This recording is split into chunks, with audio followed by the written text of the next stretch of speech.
राहुल गांधी के गुस्से के आगे मोदी सरकार को झुकना पड़ गया है। जो मोदी सरकार अब तक बड़े बड़े पदों पर अपनी मनमानी करके नियुक्तियां करती आई, वो इस बार राहुल गांधी के सामने अपनी मनमानी करने में नाकाम हो गई है।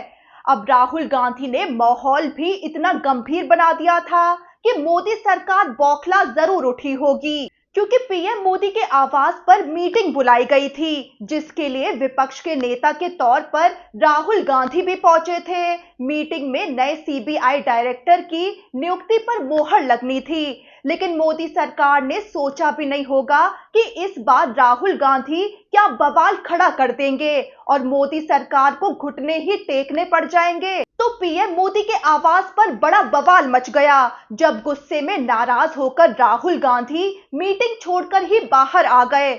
आपको बता दें कि सीबीआई डायरेक्टर की नियुक्ति एक खास कमेटी करती है, जिसमें प्रधानमंत्री के तौर पर Narendra Modi, chief justice of India के तौर पर जस्टिस सूर्यकांत और लोकसभा में विपक्ष के नेता के तौर पर राहुल गांधी शामिल हुए। अब जब राहुल गांधी पहुंचे तो मोदी सरकार की चालाकी देखकर उनको गुस्सा आ गया और इस बार उन्होंने ठान ली कि अब इतनी आसानी से मोदी सरकार की मनमानी नहीं चलने देंगे। यहाँ तक कि मीटिंग से बाहर आकर राहुल गांधी भड़कते हुए बोल पड़े कि वो सिर्फ रबर स्टैंप बनने नहीं आए हैं, यानी कि जो मोदी सरकार चाहे बस उस पर ठप्पा लगाना ही उनका काम नहीं है। राहुल गांधी ने फिर बड़ा कदम उठाते हुए बाकायदा डिसेंट नोट यानी लिखित आपत्ति भी दर्ज करा दी। दरअसल राहुल गांधी ने मोदी सरकार की चालाकी से पर्दा उठाते हुए बताया कि नए सीबीआई डायरेक्टर के पद के लिए जो उम्मीदवार चयनित हुए, राहुल गांधी को सिर्फ उनके नामों की लिस्ट थमा दी गई। ये नहीं बताया गया कि इन उम्मीदवारों का बैकग्राउंड क्या है, यानी पारदर्शिता की कमी रखी गई। अब भला कोई ऐसे कैसे चुन ले कि कौन पद के लिए सही रहेगा, जब ये ही ना पता हो कि उस शख्स का बैकग्राउंड क्या है। राहुल गांधी ने गुस्सा जाहिर करते हुए बताया कि जिन अफसरों के नाम फाइनल किए गए, उनका पूरा बैकग्राउंड, उनका अनुभव, उन्होंने कहां-कहां काम किया, क्या उनसे जुड़ा कोई विवाद रहा है, ये सारी जानकारी उन्हें दी जानी चाहिए थी, लेकिन ऐसा हुआ नहीं। राहुल गांधी ने बताया कि मीटिंग में उन्हें 69 उम्मीदवारों की सिर्फ एक लिस्ट थमा दी गई थी और कहा गया कि इनमें से किसी एक का चयन कर लीजिए।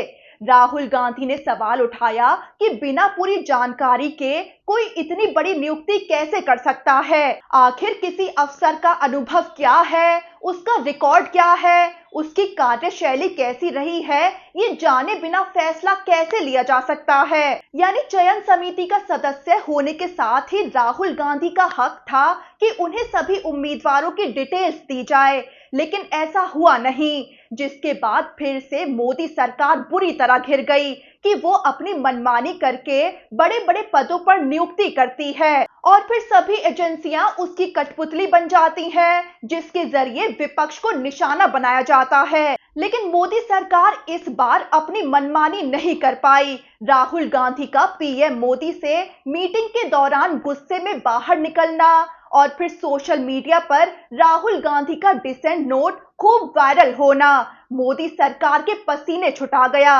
अब नतीजा ये हुआ है कि अचानक मोदी सरकार ने नए सीबीआई डायरेक्टर की नियुक्ति की प्रक्रिया ही फिलहाल टाल दी है, लेकिन इसमें भी चालाकी देखिए कि जो मौजूदा सीबीआई डायरेक्टर प्रवीण सूद हैं, उनको फिर से 1 साल का एक्सटेंशन दे दिया गया है। यानी मोदी सरकार नहीं चाहती है कि राहुल गांधी को नए सीबीआई डायरेक्टर की पूरी डिटेल्स दी जाए और फिर वो उसे लेकर दखलंदाजी करे। इसीलिए मोदी सरकार ने अब ये सोचा कि फिलहाल नई नियुक्ति को टाल देते हैं और जो अभी सीबीआई डायरेक्टर हैं उन्हीं का कार्यकाल बढ़ा देते हैं। आपको बता दें कि मौजूदा सीबीआई डायरेक्टर प्रवीण सूद ने 2023 में सीबीआई डायरेक्टर का पद संभाला था। उनका कार्यकाल 2 साल का था, लेकिन उन्हें 1 साल का एक्सटेंशन दे दिया गया था।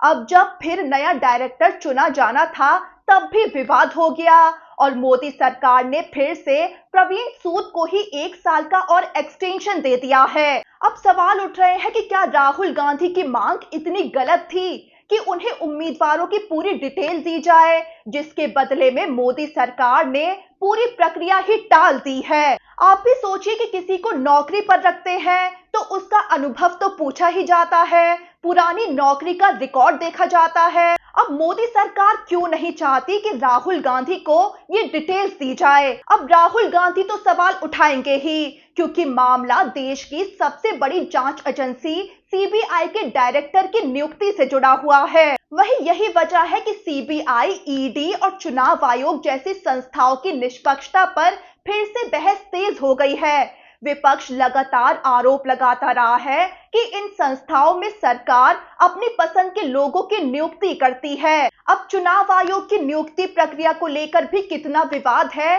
ये हम आपको बता ही चुके हैं। मुख्य चुनाव आयुक्त ज्ञानेश कुमार की नियुक्ति जिस कदर हुई थी, उसको लेकर तो सुप्रीम कोर्ट में जंग भी चल रही है, जिस पर बड़ा फैसला भी आने वाला है, क्योंकि अदालत खुद ज्ञानेश कुमार की नियुक्ति पर चिंता जाहिर कर चुकी है। ऐसे में याचिकाकर्ताओं ने तो कोर्ट से ये तक कहा हुआ है कि अगर केंद्र सरकार का बनाया नया कानून असंवैधानिक घोषित होता है तो उसके तहत हुई नियुक्ति भी खारिज कर दी जाए, यानी मुख्य चुनाव आयुक्त ज्ञानेश कुमार को भी बेदखल कर दिया जाए।